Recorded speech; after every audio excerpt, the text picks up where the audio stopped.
Good evening, ladies and gentlemen. My name is Nicholas Heyward Sr. My son was Nicholas Jr. He was a 13-year honor student. He was murdered September 27th, 1994. It's been 20 years now since the murder of my son.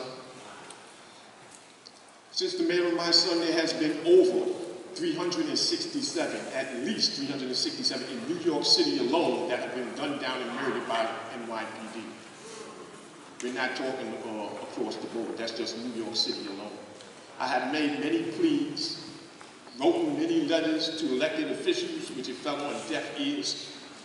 The circumstances surrounding my son, he was shot while he was playing an innocent game with his friends, the cops and robbers. They all had plastic, colorful looking toy guns. The district attorney closed the case saying that he justified the killing on the plastic toy guns, saying that they looked realistic, which he had during his press conference, a bunch of realistic looking toys to justify the killing, opposed to having the plastic toy guns in which the children were playing with that looked at nothing close to a real weapon. I will continue to rally and protest and call on the people. I no longer call on elected officials because it always falls on deaf ears. There's been two women innocent lives that have been gunned down and murdered by the NYPD and law enforcement across the country, and we are tired of it. It's time for us all to make a statement and say we're not taking it no more. No more innocent lives need to be gunned down or taken. And I say again, it's going to be up to the people. Our elected officials have failed us time and time and time again.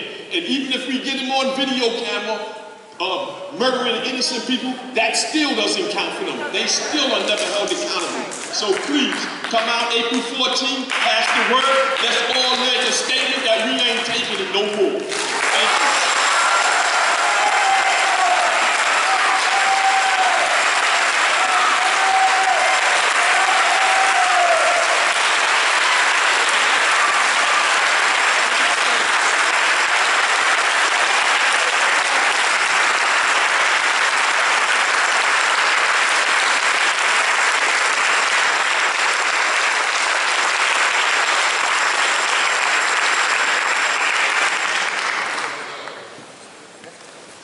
Thank you.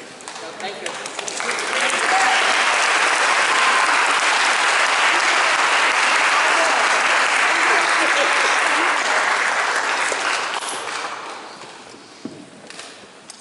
Before we move on, we just wanted to ask if people could move down the pews towards the center.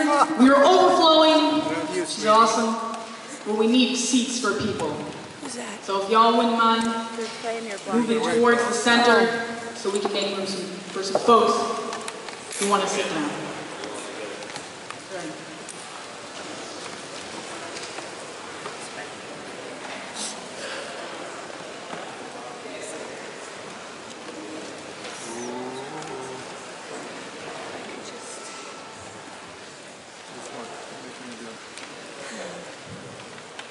As Noche said earlier, members of the New York City Revolution Club and Stop Mass Incarceration Network have been out with the faces of those whose lives have been stolen at the hands of the police.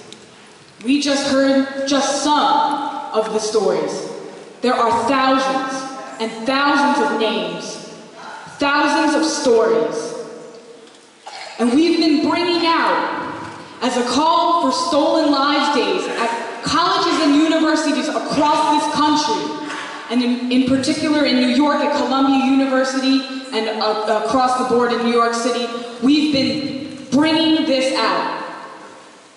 The reality that Black and brown people face, that there is a green light to kill Black and brown people in this country with impunity.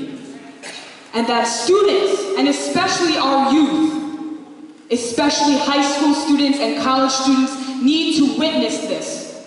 You cannot turn away. This is a genocide. Who are you going to be? What world do you want to live in? And so this is a challenge to students here in the house tonight and all across this country.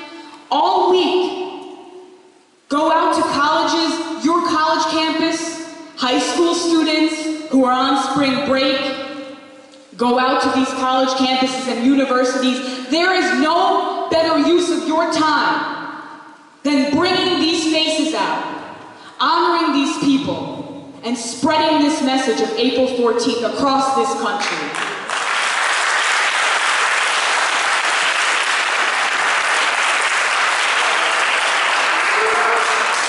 And it is because of this certitude and this truth and that we have right on our side in saying this must stop. Students have come forward, but many, many more need to come forward. This is just the tip of an iceberg. It's a beginning. But for all y'all, who are the students in the house tonight? Please rise. Stand up. We want to see you. And yes, we need to clap it up and make some noise because you are the future of this movement. You are going to carry this, and you proudly carry these names into the streets and into your campuses. And we will not be silent. You have to let the world know. And we are going to be on a mission all this week up until April 14th. This is a promise made to parents right here today. Yes.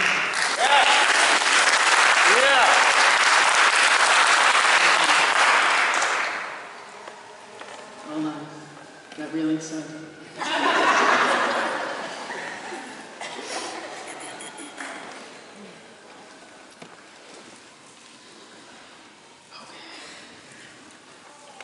And I think that we just made a lot of noise. I think we should lead a chant. All y'all stand up again. Let's go. All y'all stand up again. Sorry.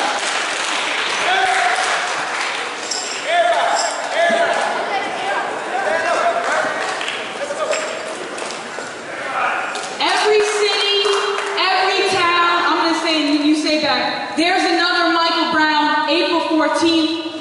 Shut it down. Every city, every town, there's another Michael Brown, April 14th. Shut it down. Every city, every town, there's another Michael Brown, April 14th. Shut it down. That's right.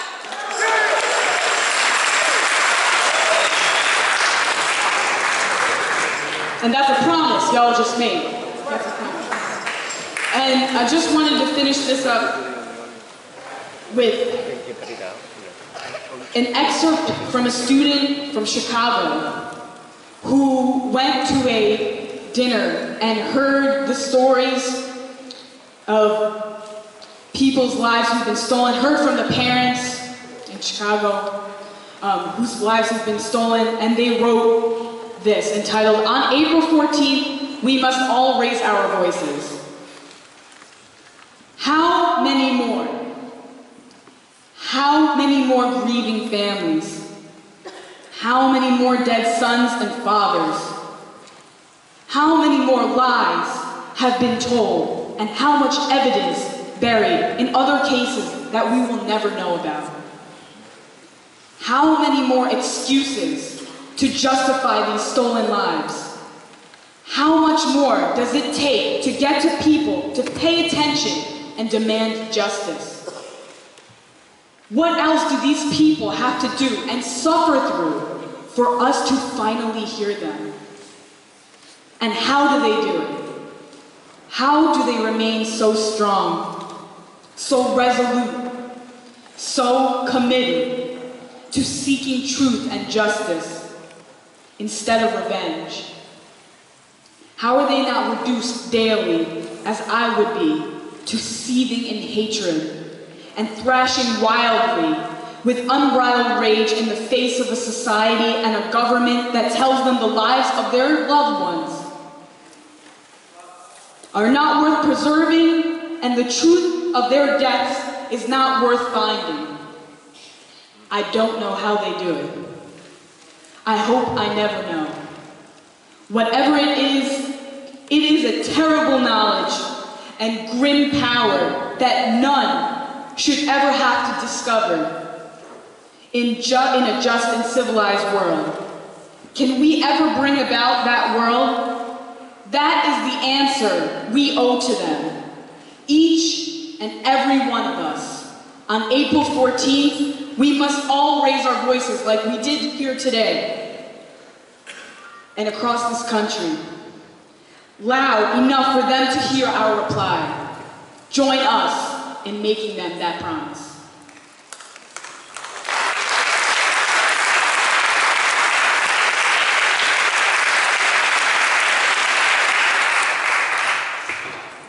We have one more message from a mother who lost her son to police murder, who has been part of this movement. Greetings from Dallas, Texas. My name is Colette Flanagan. We started Mothers Against Police Brutality in 2013 after my only son, Clinton Allen, was shot, killed, was murdered by Dallas policemen. Clinton was only 25 years old, a very promising future. He was unarmed, shot 7 times and once in the back. We must rescue from invisibility the many lives that are lost to police violence by bringing them to the conscience of this nation. And when we do this, we will bring hope to mothers like myself who are too often isolated in their pain and grief and who are unknown even to the activists in our communities. A mother's voice is the most powerful tool that we have. We are the major stakeholders in this fight. And when we harness that pain and grief and turn it into fuel, this fight against police brutality will be unstoppable. Yeah. I thank you all for your fight, your heroic fight in fighting against police brutality. I thank Dr. Cornel West and Carl Dix. Your voices are